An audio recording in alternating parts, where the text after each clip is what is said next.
నెల్లూరులో జరుగుతున్న రొట్టెల పండుగలో ఎలాంటి ఇబ్బందులు తలెత్తకుండా ప్రత్యేక ఏర్పాట్లు చేసినట్లు కమిషనర్ నందన్ తెలిపారు. ఎప్పటికప్పుడు పారిశుద్ధ నిర్వహణ, నీటి పరిశుభ్రత, తాగునీరు, భక్తులకు అవసరమైన వసతులను పర్యవేక్షిస్తున్నామన్నారు. 6,000 మందికి పైగా మున్సిపల్ సిబ్బంది విధుల్లో ఉన్నారన్నారు. 10 రోజుల పాటు సిబ్బంది అందుబాటులో ఉంటారని తెలిపారు. మరింత సమాచారాన్ని మా కరెస్పాండెంట్ నరేష్ అందిస్తారు. బారా షాహీద్ రొట్టెల పండుగ రెండో రోజు అంగరంగ వైభవంగా కొనసాగుతుంది. వచ్చేటువంటి భక్తులకు ఎలాంటి అసౌకర్యం లేకుండా అన్ని ఏర్పాట్లు చేస్తున్నారు నగరపాలక సంస్థ కమిషనర్ పూర్తి స్థాయిలో నందన్ కూడా ఎప్పటికెప్పుడు కూడా మొదటి రోజు నుంచి ఈ యొక్క వచ్చేటువంటి భక్తులకు తాగునీరు అయినవచ్చు, అదేవిధంగా ఇక్కడ ఉన్నటువంటి శానిటైజేషన్ అన్ని విభాగాలతో కూడా సమన్వయపరుచుకుంటూ ఈ యొక్క పండుగను సక్సెస్ చేసేటువంటి బాధ్యతలో కీ రోల్ వ్యవహరిస్తున్నారు. మనతో పాటు కమిషనర్ నందన్ ఉన్నారు. నందన్ గారు చెప్పండి, ఈరోజు ప్రధానంగా రొట్టెల పండుగ అంటేనే మన రాష్ట్రం కాదు, దేశం కాదు, ప్రపంచవ్యాప్తంగా ఒక విశిష్టత ఉంది. సో ఇలాంటి పండుగ ఈరోజు మీరు బాధ్యతాయుతంగా ముందుకు తీసుకెళ్తా ఉన్నారు. ఎలా ఉంది సార్? భక్తులకు వచ్చేటువంటి భక్తులకి ఏ ప్రికాషన్స్ జారీ చేస్తున్నారు? రొట్టెల పండుగ ఎలా జరుగుతుందంటారు? అందరికీ నమస్కారం అండి. నెల్లూరు నగరంలో ఎంతో అంగరంగ వైభవంగా ప్రతిష్టాత్మకంగా ప్రతి ఏటా చేపట్టేటువంటి బారా షాహీద్ రొట్టెల పండుగ ఈ సంవత్సరం కూడా ఈ నెల 26వ తారీఖు నుంచి మొదలైంది. గత 2 రోజులుగా లక్షలాది మంది జనాలు రాష్ట్ర నలుమూలల నుండి, దేశ విదేశాల నుండి వస్తూ ఉన్నారు. వారందరికీ కూడా ఎటువంటి అసౌకర్యం కలగకుండా ముఖ్యంగా పారిశుద్ధ్యం కానివ్వండి, బాత్ ఏరియాలో ఘాట్ దగ్గర ఉండేటువంటి శానిటేషన్ కానివ్వండి, వారికి టాయిలెట్స్ కానివ్వండి, అదేవిధంగా షవర్స్ కానివ్వండి, అవన్నీ కూడా 24/7 బేసిస్లో ఎక్కడ ఎటువంటి అసౌకర్యం లేకుండా వారందరికీ కూడా అన్ని రకాల ఏర్పాట్లు చేయడం జరిగింది. అదేవిధంగా డ్రింకింగ్ వాటర్ కూడా పూర్తి స్థాయిలో అందుబాటులో ఉంచాము. అదేవిధంగా పార్కింగ్ ప్లేసెస్ 12 పార్కింగ్ ప్లేసెస్లో మొబైల్ టాయిలెట్స్తో పాటు వాటర్ ఫెసిలిటీ కూడా అందుబాటులో ఉంచాము. నిత్యం 1,200 మందికి పైగా శానిటేషన్, ఇంజనీరింగ్ మరియు ఇతర సిబ్బందితో నిత్యం పర్యవేక్షణ చేస్తూ లక్షలాది మంది భక్తులకు ఎటువంటి అసౌకర్యాలు కలగకుండా చేస్తూ ఉన్నాము.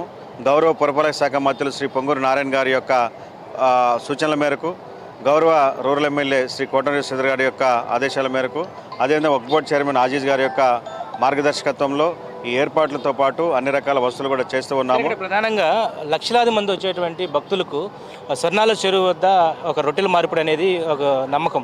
సో ఆ చెరువులో ఉన్నటువంటి వాటర్ని ఏ విధంగా శుద్ధి చేస్తూ ఉన్నారు?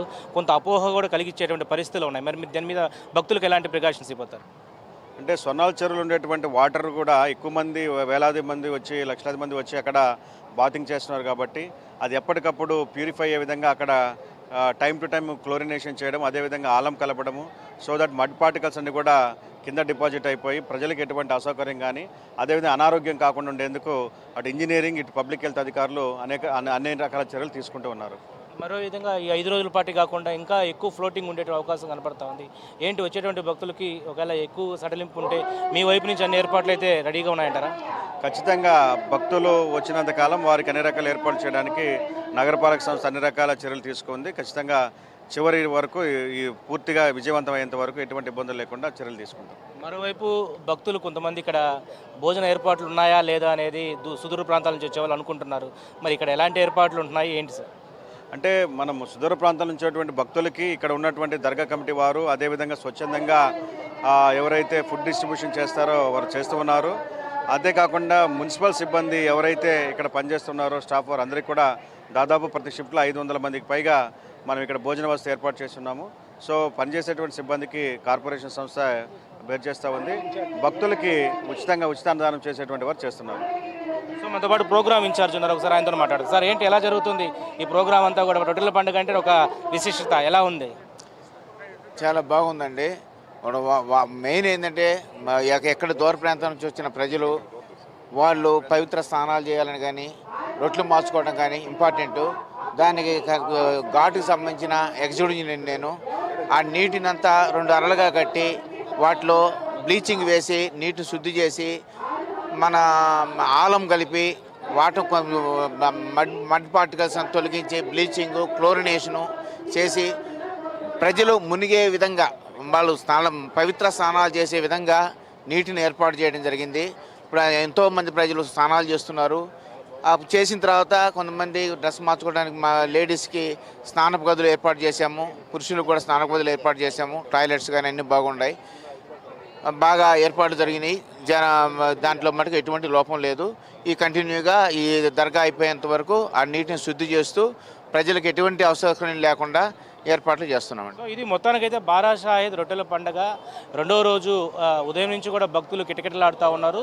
సుదూర ప్రాంతాల నుంచి ఒక ఆంధ్రప్రదేశే కాదు, ఇటు తమిళనాడు, కేరళ, కర్ణాటక, మహారాష్ట్ర, అదేవిధంగా విదేశాల నుంచి కూడా ఈ యొక్క రొట్టెల మార్చుకునేందుకు కూడా ఆసక్తి చూపిస్తూ ఉంటారు. అనేక రొట్టెలు మార్చుకునేందుకు వైద్య, విద్య, ఆరోగ్య, సౌభాగ్యం, సంతానం, వ్యాపారం, ఇలా అనేక రొట్టెలు కూడా విడుదల చేస్తూ ఉంటారు. వాటిని తీసుకోవడానికి ఎంతో ఆసక్తి చూపుతున్నటువంటి ఈ పండుగకు ఒక విశిష్టత ఉంది. 5 రోజుల పాటు కూడా దీన్ని పూర్తి చేసేందుకు కూడా అందరూ కూడా ఆసక్తి చూపిస్తున్న పరిస్థితి కనపడుతుంది. మరోవైపు ఈరోజు నైట్ గంధోత్సవం జరుగుతుంది. ఈ గంధోత్సవానికి సంబంధించి పూర్తి ఏర్పాట్లు అయితే రూరల్ శాసనసభ్యులు కోటంరెడ్డి శ్రీధర్ రెడ్డితో పాటు మంత్రి నారాయణ, అదేవిధంగా అధికారులంతా కూడా అప్రమత్తంగా ఉన్నటువంటి పరిస్థితి కనపడుతోంది. ఇది రెండో రోజు రొట్టెల పండుగపై తాజా అప్డేట్. కెమెరా పర్సన్ వెంకయ్యతో నరేష్, నెల్లూరు దర్గా నుంచి.